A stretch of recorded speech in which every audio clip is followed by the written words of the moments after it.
మన జీవితంలో సాతానుడు మనల్ని ఎట్లా పట్టుకొని ఉన్నాడు, మనం ఎట్లా దాన్ని గుర్తించాలా, చాలా ఇంపార్టెంట్ ఇది. నేను చెప్పినవి అవి మీ జీవితంలో కొన్ని చెప్తా, ఇక కొన్ని రఫ్గా చెప్తా. ఆల్రెడీ శరీర కార్యాలు చూసినాం మనం, అవి మన జీవితంలో ఉన్నాయి అని అంటే సాతానుడు మన మీద గ్రిప్పు, ఏంటి, మన మీద గ్రిప్పు ఉన్నట్టు. భయం, మీ జీవితంలో దేనికంటే ఊకే భయపడుతున్నారు. పరిశుద్ధాత్మ దేవుడు వచ్చినప్పుడు శక్తి వస్తుంది. మీరు పెద్ద గ్రేట్ మైటీ బలం ఉందంటే భయపడతారు? ఎవరికన్నా భయపడరు. పరిశుద్ధాత్మ మీ జీవితంలో వస్తే భయం ఉండదు. భయం ఒకదానికి గుర్తు. ఒకటి డ్రీమ్స్ కదా, మనం డ్రీమ్స్ అన్నాం. సాతానుడు ఏం చేస్తాడు, విత్తనం రాత్రిలో వచ్చి వీట్ అండ్ టేర్స్, అవి గోధుమలాగానే ఉంటాయి, విత్తేస్తాడు. ఎప్పుడు? రాత్రి పండుకునేటప్పుడు. శత్రువు వచ్చి ఎప్పుడేస్తాడు పొలంలా? రాత్రి తెచ్చేస్తాడు. పట్టపగలు వేస్తాడా? వేయడు, రాత్రి లేస్తాడు. Okay. Negative emotions, negative emotions అంటే భావోద్రేకాలు. నెగిటివ్ ఇమోషన్స్ ఎగ్జాంపుల్ ఇస్తా. కృంగిపోయి ఉండడం. ఎప్పుడు ఏం చేస్తాం? ఏంద్రా లైఫ్, ఏంద్రా ఇట్లా వేస్ట్ లైఫ్, బతికి వేస్ట్ రా. కృంగిపోయి ఉండడం. వరి, ఏమైపోతుందో. సాయంత్రము ఆ కోత వస్తుంది, సాయంత్రం 5 గంటలకు కోత వస్తుంది అని 12 గంటలకు వెళ్ళి భయపడతా ఉంటావు. యాంగ్జైటీ, వరి, ఆ కోత వచ్చి వెళ్ళిపోతుంది. కానీ నువ్వు 12 గంటల నుంచే, అమ్మా నేను నాకు కూర్చుంటా, రేపు కోత వస్తే ఏమవుతుంది, కోత వస్తే నాకు కోత అంటే భయం, అమ్మా ఎట్లా ఏంటి అమ్మా. వరి, అన్నెసెసరీ వరి. లోన్లీనెస్, అందరు ఉంటారు ఇంట్లో, 500 మంది ఉన్నారు, నన్ను ఎవ్వరు ప్రేమించలేరు, నేనంటే అందరికీ ఇష్టం లేదు, నేనంటే అందరు అసహించుకుంటున్నారు, నేను ఒక్కదాన్నే ఉన్నాను, నన్ను ఎవ్వరు పట్టించుకుంటలేరు, ఎక్కడో వెళ్ళిపోయి ఒంటరిగా కూర్చుంటారు. లోన్లీనెస్, ఇవన్నీ గుర్తులు. ఇవన్నీ సాతానుకి మన జీవితంలో ఉండే సెల్ఫ్ డిస్ట్రాక్షన్. మనల్ని మనం డిస్ట్రాయ్ చేసుకోవాలి.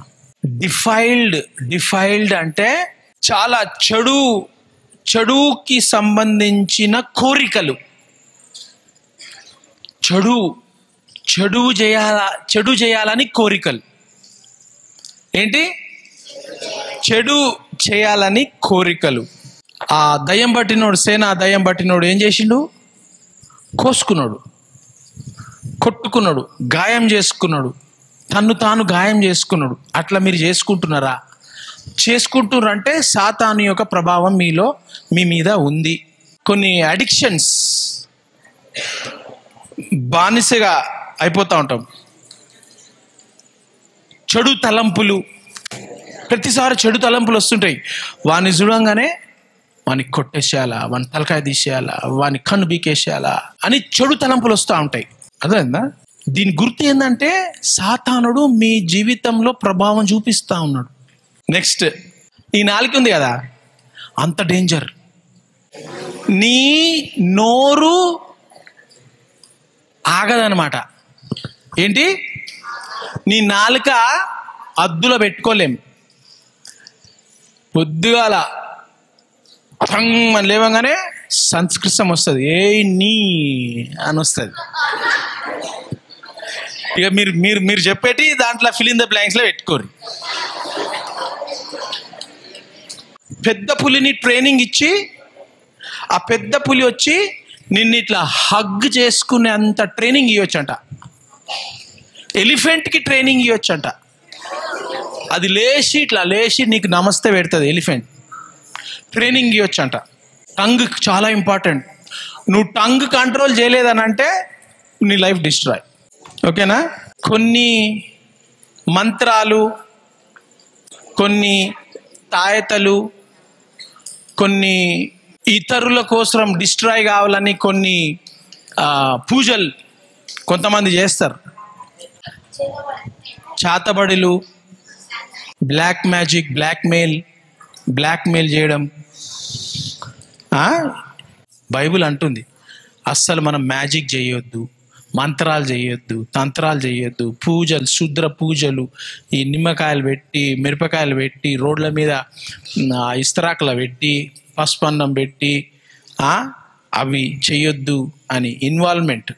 సాతాను ఈ మంత్రాలు తంత్రాలలో ఇన్వాల్వ్మెంట్ కాకుండా.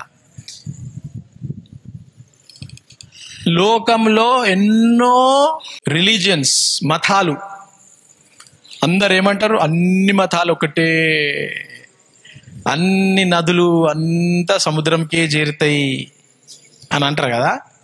అది సాతాను యొక్క ప్రభావం, అబద్ధము. అన్ని మతాలు పరలోకానికి చేరవు, అన్ని మతాలు నరకంకే పోతాయి రోడ్డు.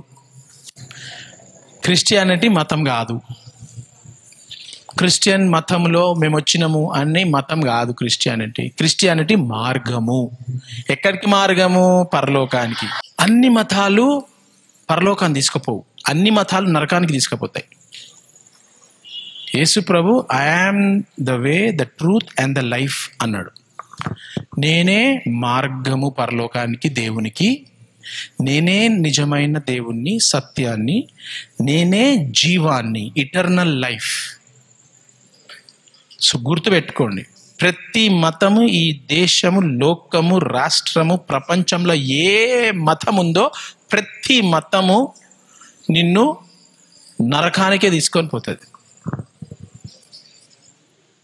క్రీస్తుని నమ్మితే పరలోకానికి వెళ్తావు. క్రైస్తత్వం మతము కాదు. అందరు అప్లికేషన్లో వాట్ రిలీజియన్ ఆర్ యూ అని అంటే క్రిస్టియన్ అని అంటారు. అది లోకంలా నువ్వు క్రిస్టియనా, హిందువా, ముస్లిమా అని దానికి రాస్తారు, కానీ క్రైస్తత్వం మతం కాదు, అది మార్గము. ఎవరైతే ఏం కాదులే నువ్వు నమ్ముకో పోతావు, అక్కడికే పోతుంది, అన్ని నదులు ఏం చేస్తాయి, ఆ నది ఈ నది అంత వచ్చి సముద్రంలో కలుస్తాయి కదా, అట్లనే అందరు దేవుళ్ళు ఒకటే దగ్గరికి పరలోకానికి పోవు. జాగ్రత్త, యేసుక్రీస్తు మాత్రమే. ఓకే, ఎడతెగక రోగాలు వస్తూ ఉంటాయి. పొద్దుగాల ఒక నొప్పి వస్తుంది, మధ్యాహ్నం ఒక నొప్పి వస్తుంది, డిన్నర్ టైంకి ఒక నొప్పి వస్తుంది. మమ్మీకి ఒక రోగం ఉంటుంది, డాడీకి ఇంకో రోగం ఉంటుంది, తమ్మునికి ఇంకో రోగం ఉంటుంది, చెల్లెకి ఇంకో రోగం ఉంటుంది. ఇంట్లో పెంచుకున్న కోడికి ఒక రోగము, కుక్కకి కూడా ఒక రోగం ఉంటుంది. అంటే దాని గుర్తేంటి? సాతానుడు పట్టేసిండు అనమాట. ఏంటి? అట్లా మీ ఇంట్లో ఉన్నారు ఎవరన్నా, ప్రతి ఒక్కరికి ఏదో ఒకటి ఉన్నది అనంటే దోషము. రోగాలు, ప్రతి ఒక్కళ్ళకు రోగాలు ఉన్నాయి అనంటే అది దోషము. దాని గుర్తేంటి? సాతాను మమ్మల్ని పట్టుకొని ఉన్నాడు అనే ఒక గుర్తు. ఓకేనా? కంపల్సివ్ బిహేవియర్ అంటే బాగున్నావా అంటే అట్లా బిహేవియర్ అనమాట. అంటే సడన్ గా కోపం వచ్చేస్తుంది, సడన్ గా మూడంతా బిహేవియర్ చేంజ్ అయిపోతూ ఉంటుంది. అర్థమైందా? కారణం లేకుండా బిహేవియర్ చేంజ్ అయిపోతుంది. అర్థమైందా? Next, useless. ఎందుకు బతికినావు నువ్వు బతికి వేస్ట్, నీ జీవితం వేస్ట్ అని స్వరాలు వినిపిస్తూ ఉంటాయి. చెవులో ఒక స్వరం వినిపిస్తుంటుంది. అరే చచ్చిపో, బతికెందుకు, వాణ్ణి కొట్టు, వాణ్ణి దొంగతనం చేయి. ఆటోమేటిక్గా వచ్చేస్తూ ఉంటాయి. అవి ఆటోమేటిక్గా స్వరాలు వినిపిస్తూ ఉంటాయి.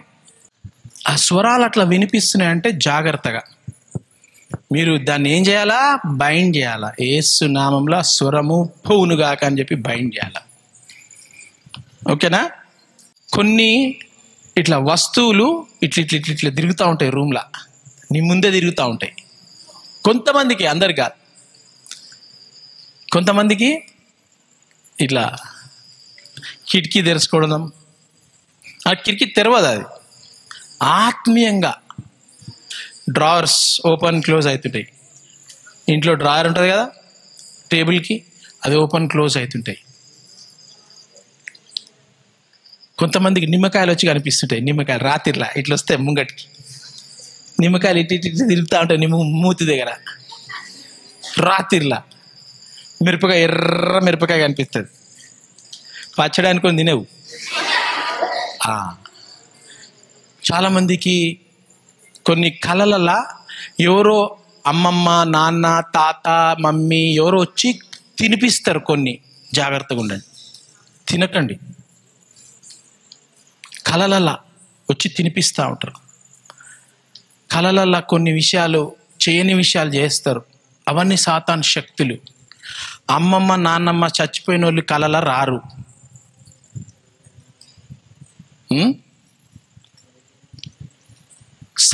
సాతానుడు ఆ రూపం తీసుకొని వస్తాడు. ఇవన్నీ జరుగుతున్నాయి అని మీరు మీ జీవితంలో ఇట్లా జరుగుతుంటే గమనించండి. సాతాను యొక్క బంధకాలలో, హోల్డ్లో మీరు ఉన్నట్టు. ఏం చేయాలి సార్ మరి దీనికి? ఓన్లీ యేసు ప్రభు నామము, యేసు ప్రభు రక్తాన్ని ద్వారానే వీటిని విరగ్గొట్టడానికి ఈజీగా సాధ్యం. చాలా సింపుల్. మీ జీవితంలో ఏ ఏ బంధకాలు మిమ్మల్ని పట్టుకున్నాయో మీకు తెలుసు. ఒక పేపర్లో రాసుకొని ప్రభువా ఈ బంధకాల నుండి నన్ను విడుదల చేయి ప్రభువా అని ప్రార్థన చేయండి.